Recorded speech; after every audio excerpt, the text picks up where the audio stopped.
Welcome to the WHHI Daily News. I'm Robyn Zimmerman. Let's begin with today's news headlines.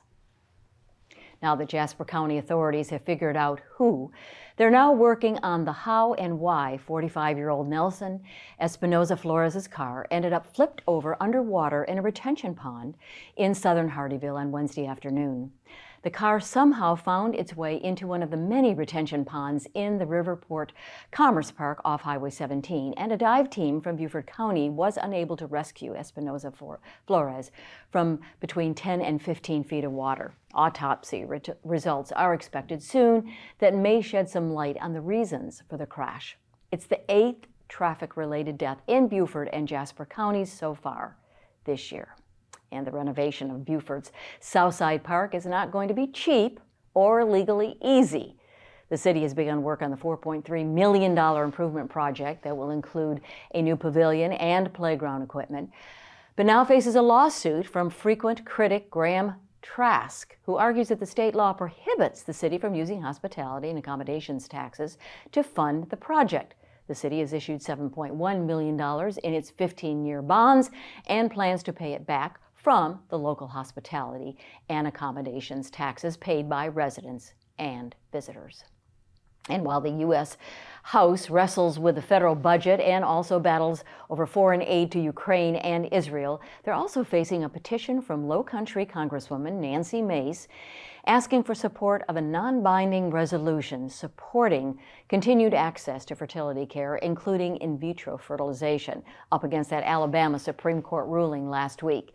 Democrats in both the House and Senate are actually pushing legislation that would create federal protections for IVF.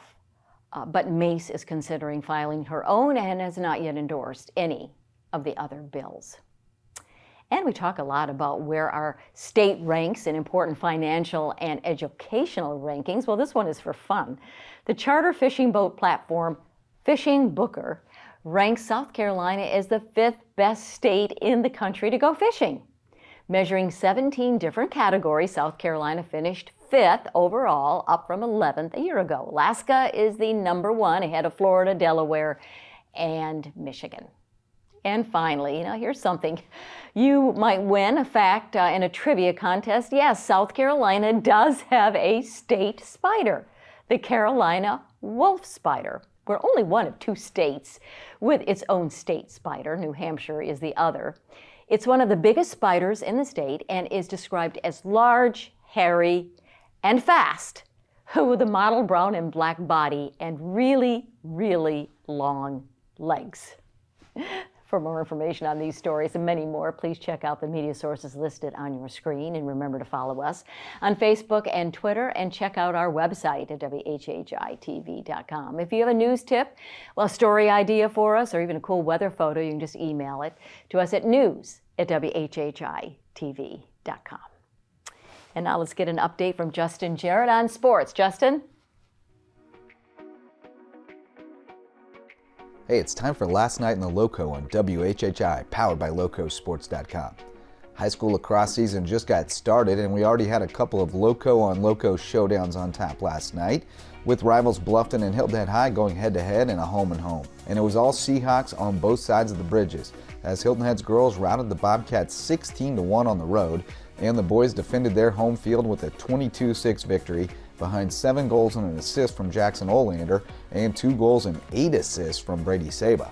Seahawk lacrosse looks strong this season. May River girls soccer continued its strong start as well, routing Effingham County 7-0 to run the Sharks' aggregate total to 16-0 through 2 games. Nice. Hilton Head Prep's girls picked up a 3-0 win over visiting Strong Rock Christian, and Hilton Head Christian Academy's boys beat St. Andrews 3-1 after seeing the girls fall 1-0. At the Warrior Invitational at Whale Branch and Battery Creek, the co-host Dolphins had a big night, with the girls beating Woodland 5-2 and the boys edging Hampton County 2-1, while the Hampton girls blanked the Warriors 7-0 and Beaufort High's boys beat Charleston Math and Science. And 2 baseball teams we'll be keeping close tabs on were impressive last night, as HHCA blanked First Baptist 11-0 in his home opener, and May River stunned Rock Hill 9-5 to open the Sandlapper shootout. Heck of a line for Tyson Brazington, 4 for 4 with a double, a triple, and 2 RBIs. Bridges Prep baseball held off Holy Trinity for a 10-7 win, and Carleton Prep softball outslugged Calhoun Academy 18-16. The weather could wreak havoc on the local sports schedule tonight, but we'll still be live at 10 p.m. for the Loco Sports Lowdown. So tune in to the Loco Media Network for the latest. For Loco Sports and WHHI, I'm Justin Jarrett. Until next time, go Loco. Great update, Justin. And now let's check out the weather with Maria. Take it away.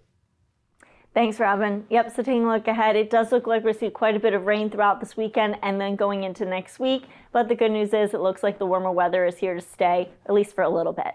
So taking a look at Saturday, it's going to be cloudy with scattered showers throughout the day, and then we are going to see some thunderstorms rolling in the afternoon and going into the evening. Hilton Head's going to have a high 68, a low of 58. Blufton's going to have a high 70, a low of 58. And Beaufort's going to have a high of 70 and a low of 58. Come Sunday, we're going to see showers in the morning, but it should be clearing up by the afternoon and stay clear into the evening. Hilton Head's going to have a high 67, a low of 57. Blufton's going to have a high of 70, a low of 57. And Beaufort's going to have a high of 70 and a low of 58. The sunrise for this weekend is going to be at 6:48 and sunset's going to be at 6:21. Looking at the beach tides, Saturday low tide is going to be at 8:53 a.m. and high tide is going to be at 1:42 p.m. And then come Sunday, low tide is going to be at 9:57 a.m. and high tide is going to be at 2:34 p.m. Taking a look into next week, we're going to get a break from the rain on Monday. It's going to be sunny to partly cloudy with highs in the 70s, lows in the 50s. Then come Tuesday, it's going to be sunny to partly cloudy throughout the day, but then we are going to see some heavy showers throughout the afternoon and going into the evening. Highs are going to be in the 70s, lows in the 50s.